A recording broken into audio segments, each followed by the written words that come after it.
My friends, today we are here to receive a word from God with joy. मेरे दोस्तों, आज हम यहाँ पर हैं कि बड़े आनंद से परमेश्वर की ओर से वचन प्राप्त करें। Be excited because it comes with a mighty blessing. आप उत्साहित हो जाइए क्योंकि ये सामर्थ्य आशीष के साथ में आता है। In Revelation 21:5, God says, प्रकाशित वाक्य अध्याय 21 वचन 5 में परमेश्वर ने कहा, Behold, I am making all things new. देख मैं सब कुछ नया कर देता हूँ। When Jesus comes, all things become new in our life. और जब यीशु आएंगे तो हमारे जीवन में सब कुछ बिल्कुल नया हो जाएगा All the old things pass away. और सारी पुरानी बातें बीत जाएगी। When he went to a marriage in the land of Canaan, जब वो काना के इस विवाह में गए थे there that family ran out of wine suddenly. तो उस परिवार में अचानक दाखरस खत्म हो चुका था। And you know how embarrassing it is to have the food or the water or the drinks to dry up. और देखिए ये सच में कितनी शर्मिंदगी की बात है, अपमान की बात है कि जो पीने के लिए जो दाखरस है वो खत्म हो जाए। They were not able to serve the guests. और वो तो मेहमानों को कुछ दे नहीं पा रहे थे। They were greatly embarrassed on what is going to happen. और अब क्या होगा इस बारे में वो बहुत ही शर्मिंदा हो गए थे There was no way. और कोई तरीका नहीं था। But there they turned to Jesus. लेकिन उस समय उन्होंने यीशु से बात की And he said, Let me do something new. और उसने कहा कि मैं कुछ नया करता हूँ। And he created a new way to create new wine. और उसने नया दाखरस बनाने के लिए बिल्कुल नया तरीका ले लिया। New wine. नया दाखरस। And the host said, Wow, this new wine is even sweeter than the former wine. मेजबान था, उसने कहा ये जो दाखरस ये तो पहले दाखरस से भी ज्यादा मीठा है, अच्छा है। How is this possible? ये कैसे संभव है? It is normally the other way around. ये तो सामान्य रूप में बिल्कुल इसका उल्टा होता है। Jesus turns everything sweet. यीशु सब कुछ बिल्कुल मधुर बना देते हैं। He makes all things new.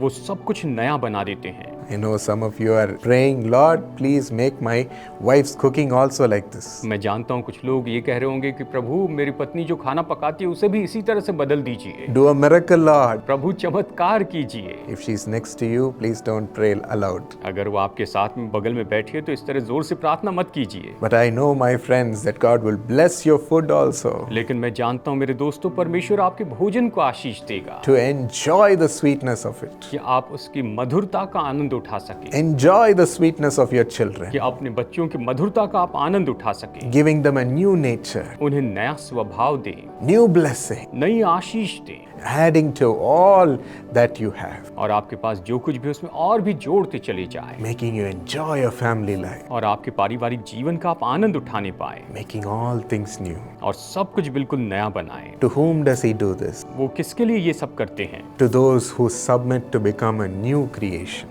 उन्हीं लोगों के लिए जो नई सृष्टि होने के लिए उसके अधीन हो जाते हैं। The Bible says those who are in Christ become a new creation. Bible कहती है कि जो मसीह यीशु में है वो तो नई सृष्टि हो जाता है। He who is in Christ जो मसीह यीशु में है becomes a new creation. वो नई सृष्टि बन जाता है। So today ask the Lord, और इसलिए आज प्रभु से मांगिए, Lord, come into my heart. प्रभु मेरे हृदय में आइए। I want a new joy in my heart, मैं तो अपने हृदय में नया आनंद पाना चाहता हूँ, a filling joy, ऐसा भर देने वाला आनंद, a new relationship with you. आपके साथ में बिल्कुल नया संबंध। And God will give you a new beginning in your life. और परमेश्वर आपके जीवन में आपको बिल्कुल नई शुरुआत देंगे, New beginning. नई शुरुआत, And you will see His sweetness. और आप उसकी मधुरता को देखने पाएंगे। So shall we just thank God for these right now? आइए इसके लिए अभी हम परमेश्वर को धन्यवाद देते हैं। He is entering into your house also today.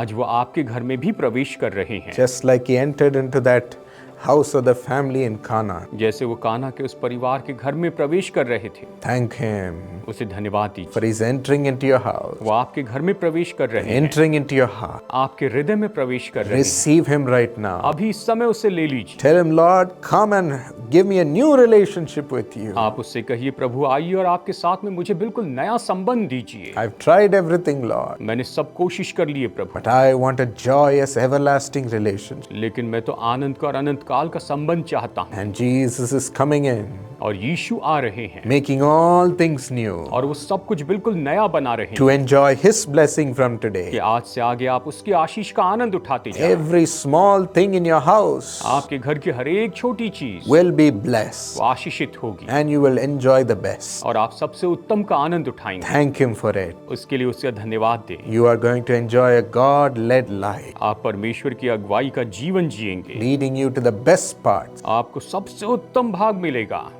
Taste and see how good the Lord कि आप चख कर देखें कि परमेश्वर कितने भले हैं। is. In Jesus' name. यीशु के नाम में Amen. आमीन। Thank you, Lord, for your rich reward. प्रभु आपके बहुतायत के प्रतिफल के लिए आपको धन्यवाद। Keep praising and receiving these new things from God. आप परमेश्वर की स्तुति करते जाएं और परमेश्वर से नई बातों को प्राप्त करते चले जाएं।